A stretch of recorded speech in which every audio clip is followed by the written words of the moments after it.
Children of Invention is a film about a Chinese-American family in dire straits.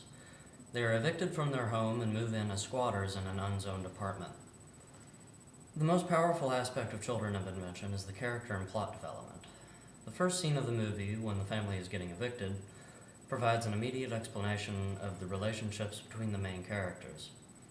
It shows the viewer right off the bat that the mother and brother are trying to hide their reality from the little sister.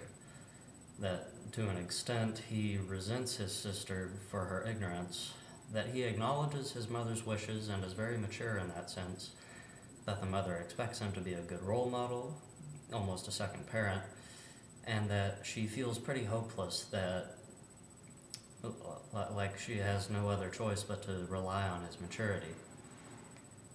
This film's ability to develop characters and plot in such an in-depth manner struck me as something special, especially since most of the indie films I've seen tend to ignore character development to focus more on aesthetic, both visual and emotional.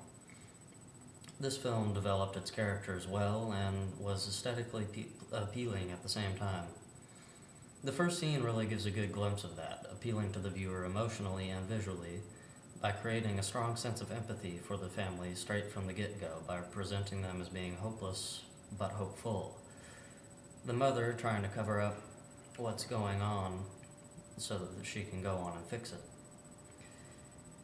Now, as important as this introduction is, the director, who admits to being hyper-observant of the continuity, has created a film that develops the plot and characters so well that if you were to see just one scene from almost any part of the movie, you would still have a pretty good grip on what the whole thing is about.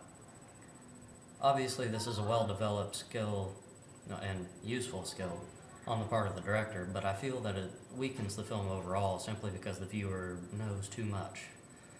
It makes it much less interesting to have no sense of the obscure or the sublime.